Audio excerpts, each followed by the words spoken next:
Assalamualaikum warahmatullahi wabarakatuh. Selamat siang, salam sejahtera untuk kita semuanya. Bapak guru hebat kebanggaan Bu Yayu semuanya. Hari ini kita melaksanakan kegiatan kombel. Apa nama kombel kita? Setangga menawan. Setangga menawan. Ayo kita ulangi biar tidak ngantuk. Apa nama kombel kita? Setangga menawan. Setangga kepanjangan dari SMPN 1 Atap Pesanggrahan 2, menawan kepanjangan dari menambah wawasan. Semoga jargon kita ini terwujud dan kita selalu bisa menambah wawasan pada setiap saat. Ibu, Bapak, kebanggaan Bu Yayu yang saya minta hadir untuk kegiatan hari ini, kita akan mengadakan sosialisasi visi misi sekolah kita. Ada yang hafal untuk visi sekolah kita? Ya? Satu aja, satu orang saja. Ya, satu orang. Yang kemarin dapat voucher Ya, ada, monggo. Bu Windy, silakan. Satu saja. Ya, satu angkat tangan. Ya. Nggih. Hadap saya Buli. Buli saya di sini. Ya. Ada ke Bu Yayu. Terwujudnya sekolah yang unggul dalam pembelajaran guna menghasilkan lulusan yang bertakwa, berakhlak mulia, berprestasi, dan berwawasan lingkungan. Iya, hafal ya Bu Liani, kita beri aplaus. Mungkin ada satu lagi yang menyebutkan ya Pak. Monggo Pak. Ayo Bu Isti. Terwujudnya sekolah yang unggul dalam pembelajaran guna menghasilkan lulusan yang bertakwa, berakhlak mulia, berprestasi, dan berwawasan lingkungan. Iya. Memang Bapak Ibu, apa yang jenengan sampaikan itu sebenarnya ada 4 kata kunci. Kata kunci supaya kita selalu melekat di hati kita. Apa sih visi kita? 1, menghasilkan lulusan yang bagaimana? Bertakwa. Yang kedua? Berakhlak mulia. Yang ketiga? Berprestasi. Dan yang keempat? berwawasan lingkungan. 4 ini saja yang kita ingat. Ya, karena tujuan dari proses pembelajaran kita itu mengarah pada 4 komponen tersebut. Nah, bagaimana dengan lulusan yang bertakwa? Kita mengetahui bahwa lulusan yang bertakwa itu sudah kita terapkan pada program sekolah kita. Antara lain, anak-anak kita ajak untuk ya, sholat duhur berjamaah. Kemudian apa lagi? Istighosah. Ya, apa lagi? Berdoa sebelum pembelajaran. Kemudian berdoa ketika mengawali dan mengakhiri pelajaran. 1 konsep lulusan yang bertakwa. Ya, jadi kita akan mengarahkan anak-anak ke arah sana. Itu 1 visi. Berikutnya yang kedua yaitu berakhlak mulia. Anak-anak kita giring kemana supaya nantinya dia mempunyai akhlak yang mulia sesuai visi kita. Ke arah mana Bunda anak-anak nanti? Berbicara dengan sopan, terus Bisa menghargai pendapat orang lain.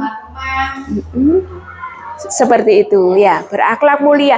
Akhlak Bapak Ibu, akhlak itu sulit dinilai dalam kondisi nyata, tapi dalam perilaku anak-anak. Bagaimana PR kita membuat anak-anak itu melakukan izin dulu sebelum dia melakukan sesuatu. PR besar. Pernah anak-anak melakukan hal yang tidak kita inginkan di luar prediksi kita. Tanpa izin dia mengambil sesuatu. misalnya diminta ke kantor, ada bapak ibu guru, anak-anak tidak memberi izin tiba-tiba mengambil. Nah, itu bagian dari akhlak, tugas kita. Dan kita tidak bisa seperti membalikkan tangan, seperti kita mengolah sesuatu secara instan. Ini adalah proses. Ketika anak-anak masuk di kelas 7, kemudian dia lulus, adakah sedikit perubahan akhlaknya? Nah, ketika itu sudah terlihat, maka kita akan bisa mencapai visi kita. Kata kunci yang ketiga adalah berprestasi. Tentunya kita punya keinginan untuk mengantarkan anak-anak meraih prestasi. Prestasi itu tidak harus juara, Bapak Ibu. Prestasi itu sesuatu yang dihasilkan anak-anak dari dia tidak bisa menjadi bisa, dari dia tidak tahu menjadi tahu. Itu sudah prestasi. Dan yang keempat adalah berwawasan lingkungan. Bagaimana kita mengarahkan anak-anak untuk bisa mempunyai rasa cinta terhadap lingkungan, bisa tergerak hatinya untuk memikirkan bagaimana kondisi lingkungan jika tidak ada campur tangan mereka. Seperti itu. Sampai di sini ada yang ingin disampaikan? Atau mungkin usulan nanti visi kita itu, Bu, dikurangi atau ditambah. Kalau memang itu usulannya, kita akan mengadakan kegiatan yang membahas khusus visi dan misi kita. Seperti itu. Oke? Ada 4 konsep yang harus kita ingat terkait dengan visi kita. Apa tadi, Bu? Yang pertama? Lulusan yang bertakwa. Iya, 1 aja dulu. Lulusan yang bertakwa. Yang kedua tadi apa? Berakhlak mulia. Yang ketiga? Berprestasi. Dan yang terakhir? Berwawasan lingkungan. Itu visi sekolah kita. Nah, bagaimana kita akan mencapai visi ini? Maka kita melalui misi. Misi itu adalah suatu tindakan untuk mencapai visi. Sama tadi komponen-komponennya itu tertuang di dalam misi kita. Agar terwujud lulusan yang bertakwa, tadi sudah kita lihat apa saja yang harus kita lakukan. Yang pertama, mewajibkan peserta didik melaksanakan sholat, wajib itu. Kemudian menghargai sesama. Kebetulan di sini mayoritas Muslim ya. Nah, nanti kita bisa tambahkan. Kita akan mengajak anak-anak untuk membentuk tata tertib, rasa tertib diri. Sehingga anak-anak ketika belum sholat itu bukan takut kepada kita, itu merupakan ketakutan anak-anak sendiri kepada Allah, kepada Tuhan. Supaya anak-anak itu mempunyai apa ya Bapak Ibu, mindset bahwa sholat yang harus saya lakukan itu untuk kepentingan saya pribadi, bukan karena saya mematuhi tata tertib di sekolah. Nah, itu yang kita inginkan, konsep itu, supaya anak-anak nanti bisa menjalankan ibadah tanpa harus kita paksa, menjadi tanggung jawab masing-masing. Seperti itu. Kemudian melatih agar mampu, ya, dia itu mampu merasa ada sedikit bersalah gitu loh, ketika dia itu tidak menjalankan ibadah tepat waktu. Selama ini kan dia kayak tidak berdosa gitu ya. Mungkin ada beberapa anak yang belum menjalankan sholat tapi enjoy saja, tidak ada bapak ibu guru, tidak ada ayah ibu. Tapi ketika dia itu sudah tertanam rasa lulusan yang bertakwa, dia akan merasa berdosa. Saya kira seperti itu. Berikutnya, agar terwujud siswa yang berakhlak mulia. Akhlak, karakter itu terbentuk dari sebuah proses. Dan kita hanya 3 tahun di sini. Padahal proses anak-anak dari 0 sampai dia berumur, untuk kelas 7 itu berapa Bu Isti umurnya anak-anak itu? Kelas 7 itu 12-13. 12 tahun dia berproses. Dari lingkungan formal, informal, dan non-formal. Dia masuk di formal di jenjang fase D ini hanya 3 tahun.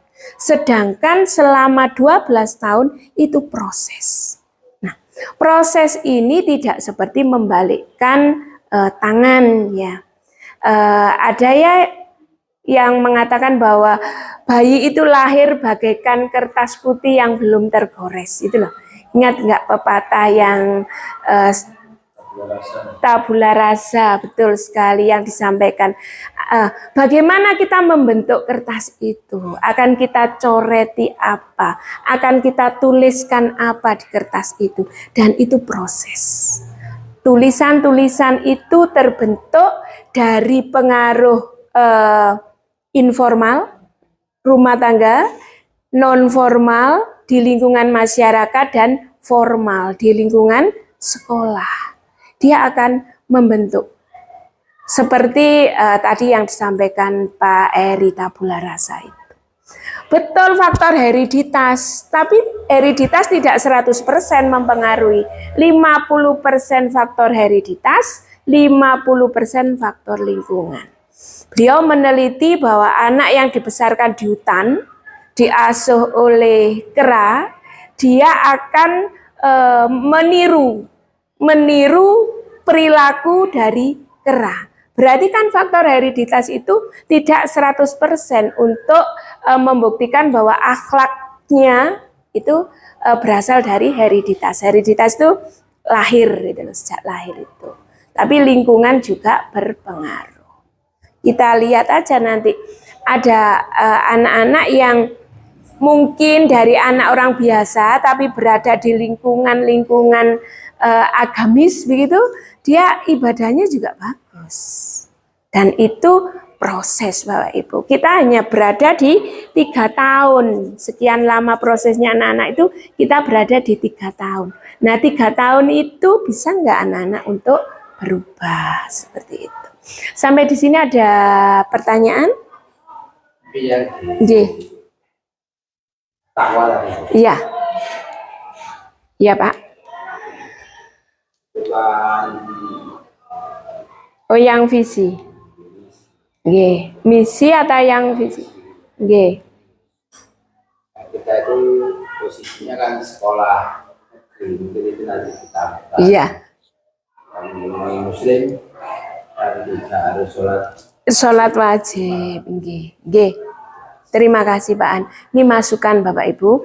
Karena mungkin pada waktu perumusan indikator ini, kita semuanya berada di agama Islam. Ya, betul.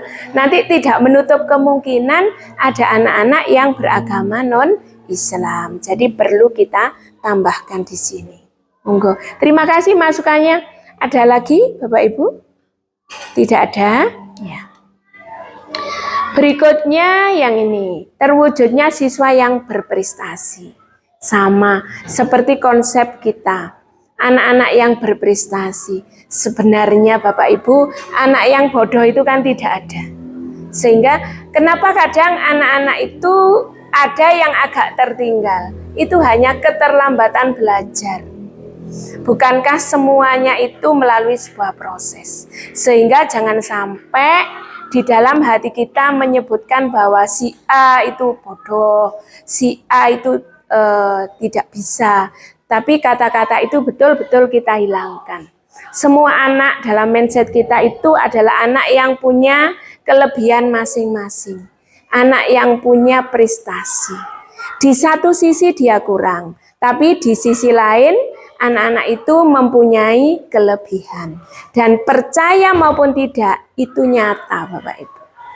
Misalnya contoh kecil, anak-anak yang dianggap dari segi literasinya kurang, tapi dia mempunyai kelebihan di numerasi. Kemudian dari skillnya, dia punya kelebihan, tapi di kognitifnya dia kurang. Dan itu wajib kita syukuri. Beberapa pekan yang lalu kan ada guru binar. Di sana disampaikan bahwa siswa itu berdiferensiasi. Kemudian ada Bapak Ibu guru penggerak, bahwa pembelajaran itu berpihak pada siswa. Ada lagi pembatik. Di situ Pak Han juga sudah lulus ya. Kita beri aplaus untuk Pak Han ya. Level 1. Level 2-nya bagaimana itu Pak? Sudah berlangsung? Sudah selesai. Sudah selesai. Tidak apa-apa. Yang penting proses, kemudian kita mendapatkan ilmu di sana. Ini loh Bapak Ibu, seperti teori-teori yang panjenengan dapatkan, itu nanti secara bertahap kita terapkan. Panjenengan itu orang-orang terpilih yang ditakdirkan oleh Allah menjadi seorang guru. Selain kita bekerja bisa bermanfaat bagi anak-anak, manfaatnya itu jika nanti diterapkan anak-anak, panjenengan itu sepanjang hayat akan tertetesi pahala itu. Ya, jadi jarang sebuah profesi yang berlipat ganda baik material maupun nanti amal ibadah itu beriringan. Tapi kalau guru itu alhamdulillah kita ditakdirkan untuk menjadi guru. Karena ini adalah sebuah amanah, sebuah amanat dan juga sebuah ibadah.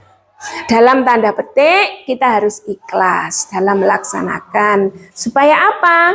Ya supaya tidak 50-50. Pahala kita satu gunung, kemudian sementara kekurangan kita, kesalahan kita satu gunung. Akhirnya kosong-kosong. Tapi kalau kesalahan kita sedikit, pahala kita banyak, nanti timbangannya itu kan ke arah habluminallahnya katanya ustazah kita Bu Ainin itu kan bisa imbang gitu ya. Iya, seperti itu Bapak Ibu. Berikutnya yang keempat, ya. Kenapa Bu Yu? Ada masukan? Iya, iya. Kita beri aplaus untuk Bu Yu. Iya, imbang. Hablu minallah dan hablu minanas. Ya. Apalagi kalau hablu minallahnya itu lebih, nah, itu kan bisa lebih mudah gitu Bu Yu ya, karena untuk kunci-kunci kita ke sana. Dan itu Bapak Ibu kita nanti panggilan hati kok semuanya itu. Panggilan hati, tidak bisa kita dipaksa. Dan saya percaya semua yang mengajar di sini ini adalah orang-orang terpilih. Sedikit pun saya tidak pernah mendengarkan Bapak Ibu mengeluh. Ya, semua panjenengan lakukan dengan ikhlas, tulus. Kemudian tidak ada yang meratap, semuanya berbahagia dalam bertugas. Karena kebahagiaan itu adalah modal dasar utama di dalam kita bekerja. Bukan kebahagiaan materi loh ya. Kebahagiaan hati panjenengan bersyukur menjadi guru. Sesuatu kalau bahagia itu Bapak Ibu, seberat apapun tidak akan terasa. Kalau kita sudah mindsetnya senang, coba waktu saat kita di bangku kuliah. Kalau senang, apapun yang diminta oleh teman yang kita senangi, walaupun itu berat dilakukan tidak terasa. Karena mindset kita sudah senang. Tapi kalau mindset kita itu sudah terbebani, tidak suka dengan kondisi profesi kita sebagai guru, sedikit saja tugas tambahan, kita sudah banyak mengeluh. Makanya senang itu kata pepatah mahal harganya dan tidak bisa diukur dengan uang maupun harta. Ya, saya kira ini semua sudah senang sekali menjadi guru. Ya, saya kira itu. Kemudian nanti apalagi kata Pak Han kalau tanggal 1 senangnya luar biasa ya. Saya kira itu Bapak Ibu visi dan misi yang harus kita junjung di sekolah kita ini, kita laksanakan, bahkan kita akan memahami masing-masing indikator. Tadi ada masukan dari Pak Han, nanti kita jadikan catatan khusus untuk penyempurnaan visi misi kita. Ya. Monggo mungkin ada masukan, silakan Pak Eri, Bu Cin atau teman-teman yang lain. Ya. Bu Cin tapi menunjuk Bu, ya, ya. Iya. Iya. Ya, monggo. Kalau memang tidak ada, nanti untuk visi misi kita akhiri di sini. Dan Bu Yayu betul-betul berpesan, kita ini adalah tim kolaborasi. Tidak ada artinya apa-apa tanpa peran serta sesama yang ada di sekitar kita. Ya, satu saja jari ini sakit, Bapak Ibu, dari 5 ini, maka kita tidak akan sempurna untuk melakukan sesuatu. Makanya baik kelingking, jari manis, jari tengah, telunjuk maupun ibu jari, ini ibarat dari segi usia mulai yang muda sampai yang tua, semuanya berperan penting untuk bisa mengangkat sebuah beban. Nah, kita tidak mungkin mengesampingkan yang muda atau mengesampingkan yang tua. Ini sebuah falsafah yang harus kita junjung tinggi. Kebersamaan, yang muda menghormati yang tua welcome terhadap masukan maupun terhadap usulan dari yang muda. Ini satu komponen. Jenengan tidak bisa memeras santan kalau salah satu jari ini tidak mendukung. Coba jari manis tidak mau meras, ya gitu. Tidak bisa kan? Tersaring santan yang bagus. Coba jempol nggak mau, masa kita merasnya begini? Tidak bisa. Jadi ini kompak.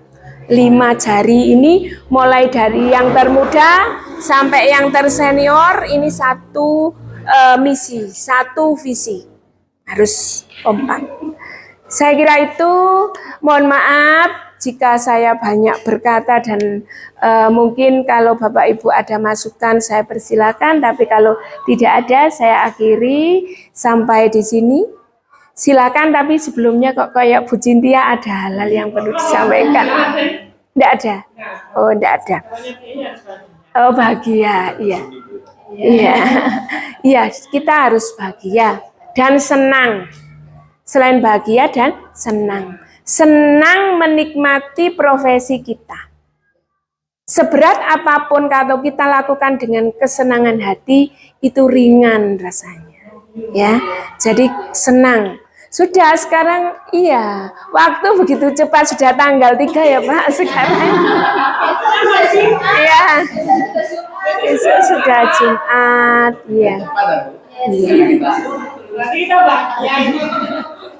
Iya, nanti sebentar lagi sudah akhir tanggal. Itu membuktikan kita bahagia.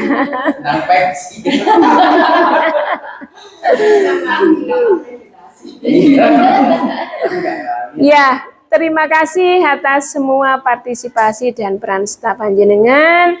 Mudah-mudahan Bapak Ibu senantiasa diberikan kesehatan, rezeki yang barokah, kesempatan untuk lebih baik hari ini daripada hari kemarin, dan hari esok lebih baik daripada hari ini.